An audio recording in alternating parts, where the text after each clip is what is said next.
So you can see here, this is in Asiado, which we've already showcased. This is obviously going in and utilising some of our new building blocks UI for the doors. And then here's a scan wave, and you can see that I'm looking at that data pad, and then you can move around, and it's giving me that information. So right now, it's just giving you the basic high-level information in terms of the names and things. But you will also have more detailed information depending on, contextually what the item is. And what you're seeing here is part of the player interaction system. So you can just, even though that's kind of a complex area, there's lots of little things that you can interact with, but you're getting confidence of, oh cool, I can grab that, or I can use the data pad. And you're not having to go into interact mode, you're not having to be driven by the cursor. You can go in and just press F or interact with it. And you've probably seen this in plenty of AAA games, but they don't have the detail and at scale that we do. So we wanted to make sure that that system is really robust. But hopefully it gives you kind of an idea of. And I'd also say that part of the idea is that there's the default action, which in this case is what you see when you're on it, when it says grab, or there's a few other blocks that you use in default action. But the icon, So what you're seeing here is that he's going to do a scan wave in a moment. Essentially what you'll see is that it's now penetrating through the walls, and now you can start to see the slavers that are in this environment. Now these slavers don't necessarily have a radar scanner, so they're not able to pick you up. So what will happen is when you do a scan wave or a charge scan wave, your signatures will basically skyrocket. So that's what will give you away to other people. So in the PvP environment, you're only getting, it's a big risk. If you want to do it, but you're giving away your location. So if you're willing to do that, then so be it.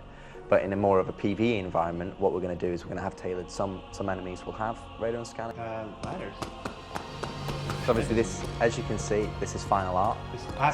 This is taken directly from Squadron 42. No, it's obviously a test map.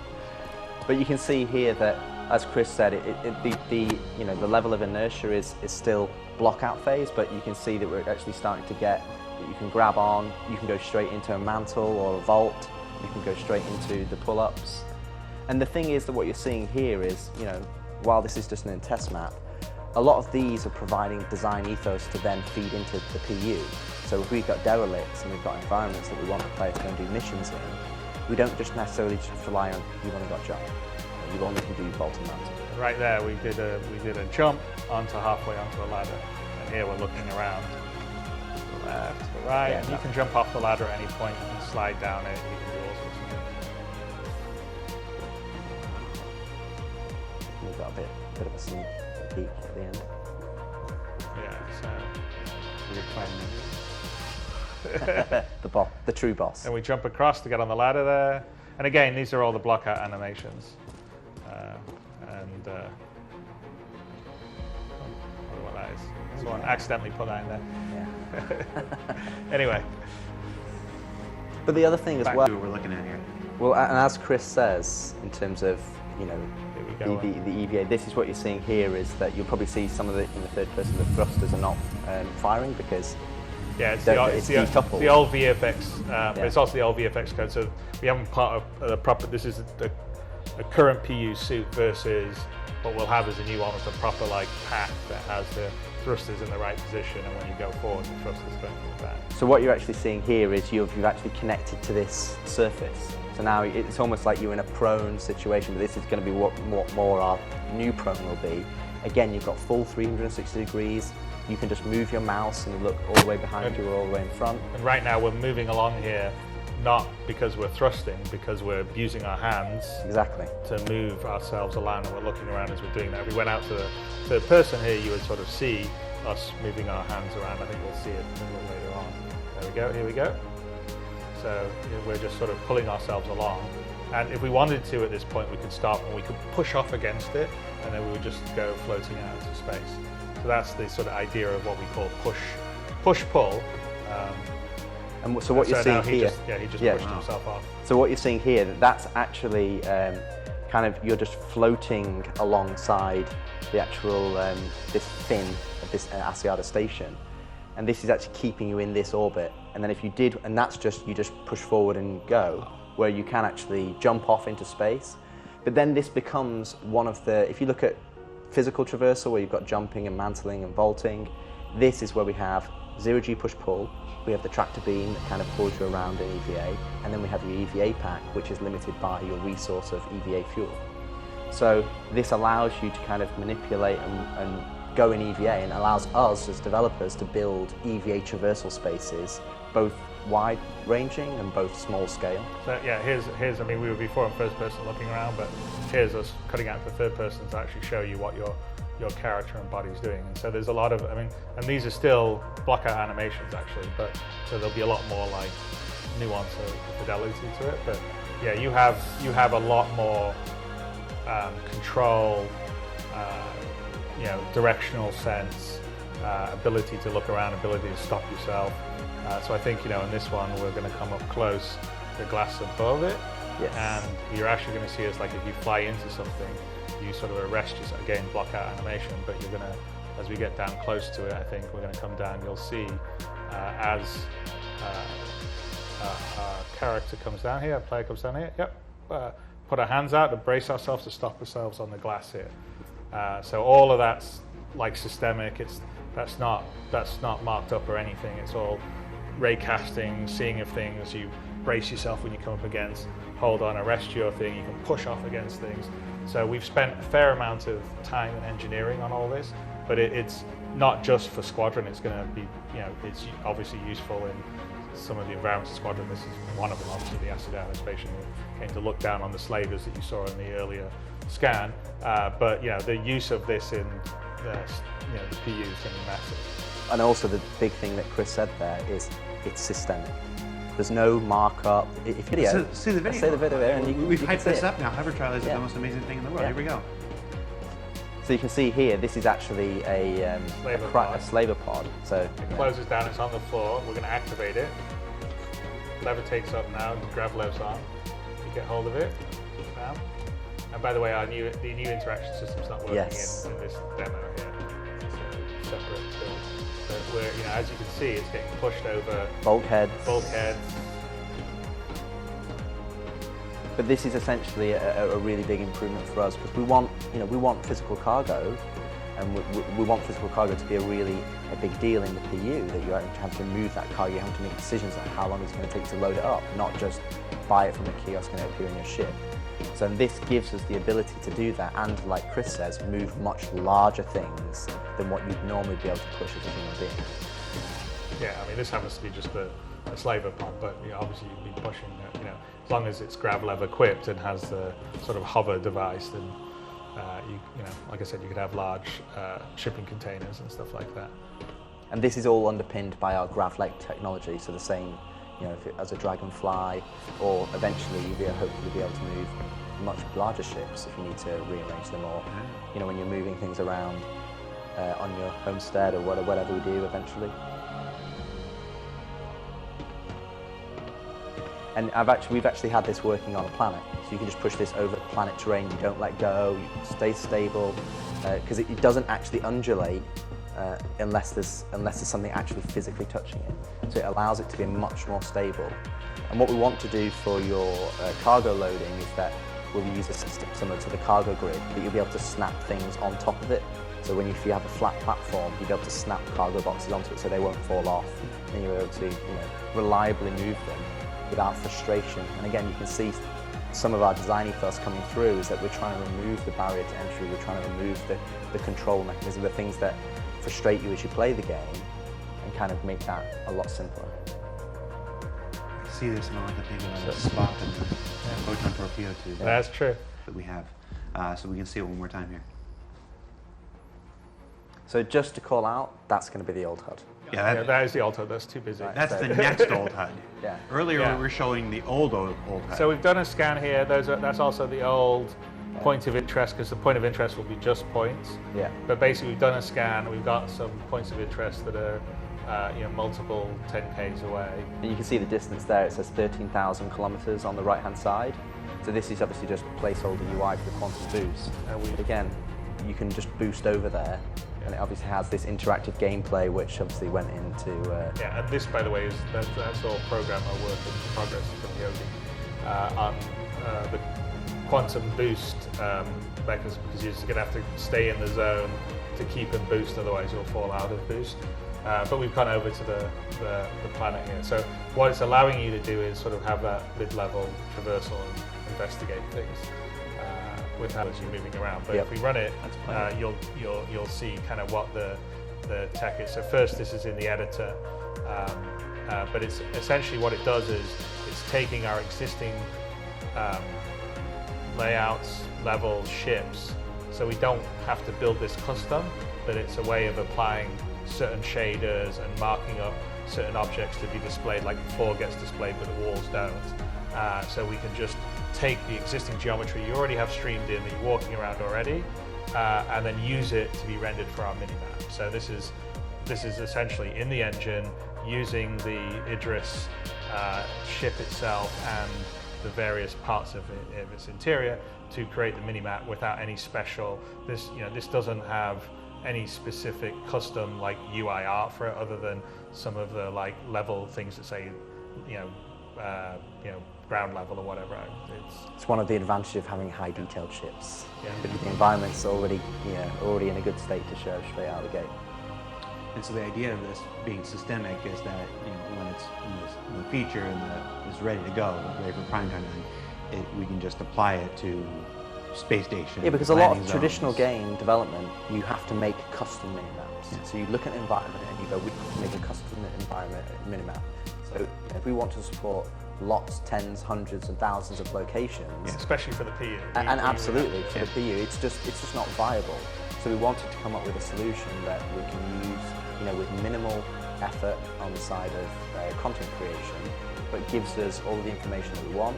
And this minimap is not just, oh, that's where I am. It can show you objectives, it can show you other people, it can show you information about those things. Again, it's all underpinned by the radar and scanner. So when we call it minimap, this is just a kind of how you view your radar information in FPS. And your radar scanner gives you so much more information than just, oh, that's the name of the door. It tells you what's the state, does it have power, can I hack it? If it's a person, what's their active status, are they injured? So if you're coming into here and going, I'm trying to do a medical mission, I've got a marker, cool, I can get a scan of the local line in the area, right, this person's injured. Oh, his body's injured too, oh, he's got a tier 1 injury. I'm going to go and help him before he bleeds out because I can see his health. And you'll be able to see that via this information. Yeah, it allows you to detect saboteurs or intruders. But I've actually got it as 2 videos. So it's the investigation in the test map. And what you're seeing here, in some respects, you might think that this is scripted, that this is something that we just put on a track.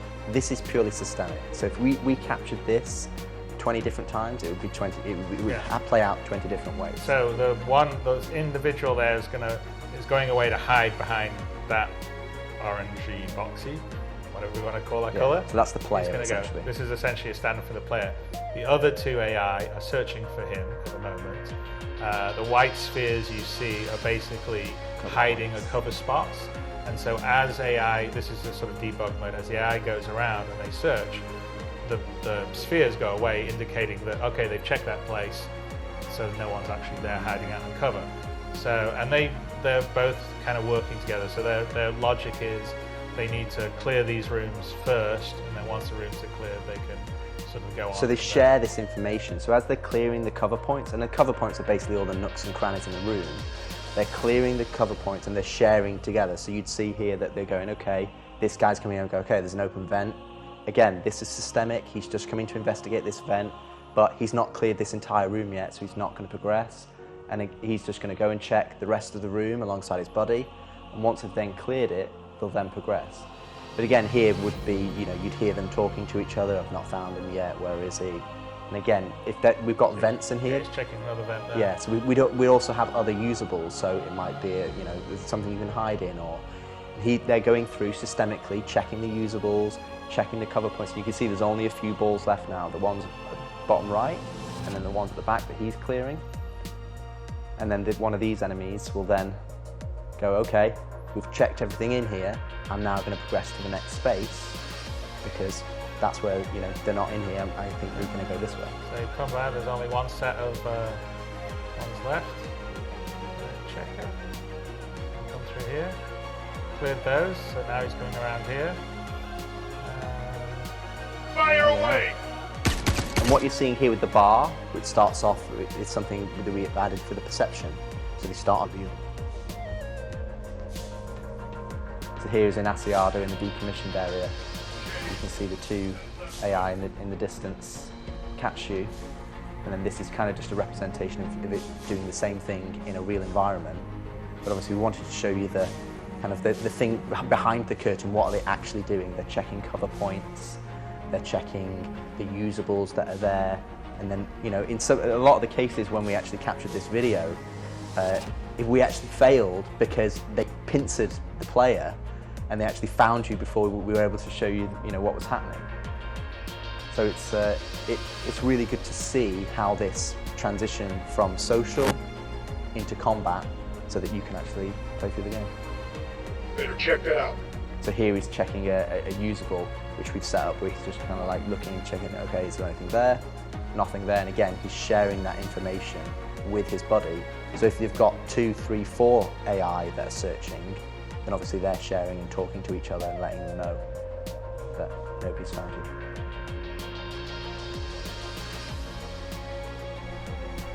You may not be able to see them, but you're going to know they're out there looking for you. If you stay in the same place for too long, they will find you. Yeah, so you can see the one in the background is actually looking over one of the vents, one of the railings, should I say, and then I think the Ross, who captured all these videos, I think he takes a bit of revenge.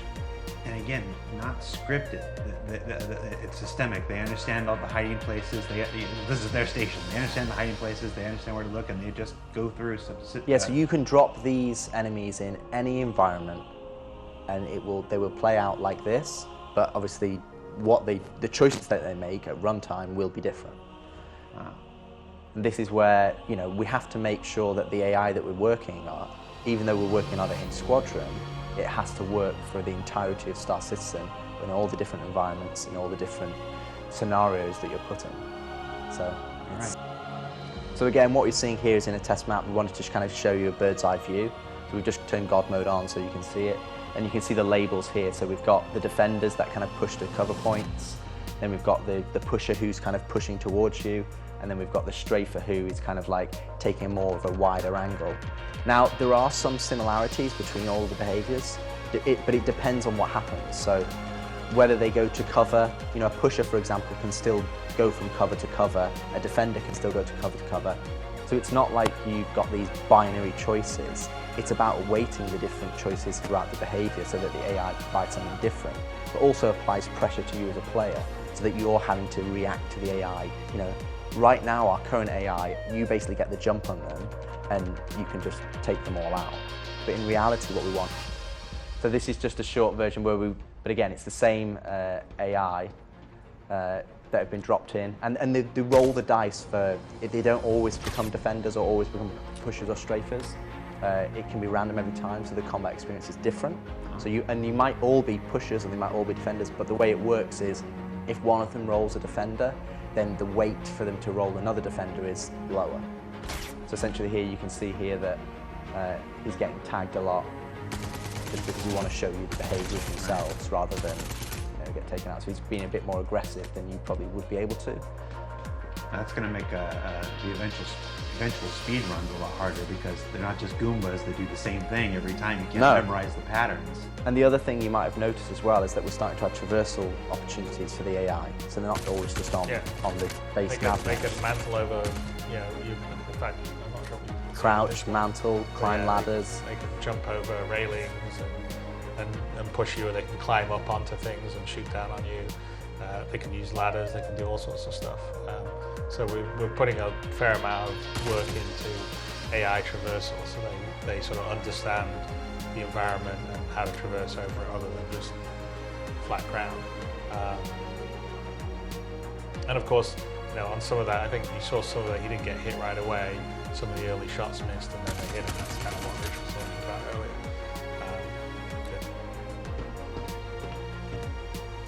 So the first page that you'll see that's coming up right now, kind of like the overview. So, you know, it's the overview of your player, it's the overview of your ship, and then it's like your primary objective. So, and all of these widgets that we call them are kind of shortcuts to the kind of the main focus areas. See alerts as you go to the other page. So So you can see here we've got your messages, so this is kind of like the email client, and then on the right we've got kind of like the ship chat that's coming in with, you know, general chit chat from the AI, which again is kind of just making it believe that you're in this, you know, believable environment or a real life environment rather than just you alone. So responsive. Yeah, and it's just a lot cleaner, and you know, the information, it's something that we've tried to be consistent across the HUD and the MOBI, is that we want to make sure that we're giving you clean information. You can see like the alerts, so the alert's now cleared from the messaging app because we've read the messages, so it's gone, but there was an alert down on our mission side here, but now we've gone and looked at it, it's cleared. So that's the system, it's a framework, so like inside the, you know, you'll get, you know, notifications or alerts, oh look, I got a new message over here, I'll click over to it, now we're back. And the biggest thing as well is when you, it's like